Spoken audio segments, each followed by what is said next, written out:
નમસ્કાર મિત્રો, કે ચેનલમાં આપનું હાર્દિક સ્વાગત છે. હું દિનેશ સિંહ રાઠોડ.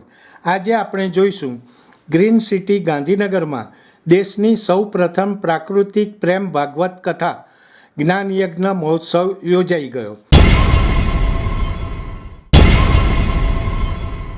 મુખ્યમંત્રી ભૂપેન્દ્રભાઈ પટેલ ગાંધીનગરમાં આયોજિત દેશની સૌપ્રથમ પ્રકૃતિ પ્રેમ ભાગવત કથા જ્ઞાન યજ્ઞ મહોત્સવમાં સહભાગી થયા હતા.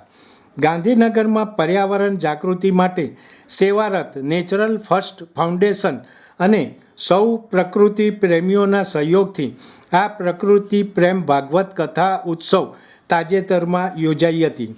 આ કથાના છઠ્ઠા દિવસે મુખ્યમંત્રીએ કથા શ્રવણ કરીને વ્યાસપીઠની આરતીનો લાભ લીધો હતો.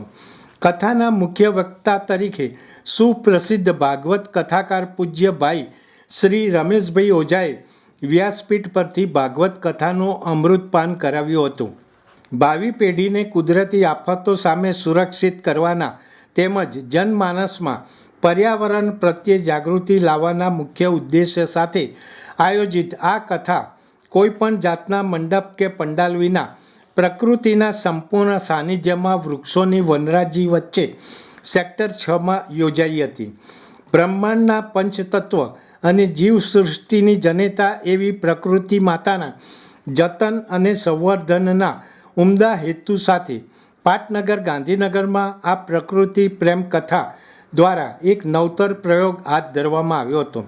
આ અવસરે નેચર ફર્સ્ટ ટ્રસ્ટના મુખ્ય ટ્રસ્ટી અને કથાના પ્રાયોજક નારણભાઈ પટેલ તથા પૂર્વ મંત્રી મહેન્દ્રભાઈ ત્રિવેદી, પદ્મશ્રી જગદીશભાઈ ત્રિવેદી, ધારાસભ્ય રીટાબેન પટેલ, સ્ટેન્ડિંગ કમિટીના ચેરમેન ગૌરાંગભાઈ વ્યાસ, શહેર ભાજપ પ્રમુખ આશીષભાઈ દવે, પૂર્વ મેયર હિતેશભાઈ મકવાણા તેમજ વિશાળ સંખ્યામાં ભક્તજનો ઉપસ્થિત રહ્યા હતા. દર્શક મિત્રો, અત્યારે આટલું જ. આવા વધુ સમાચારો માટે જોતા રહો કે ચેનલ. નમસ્કાર.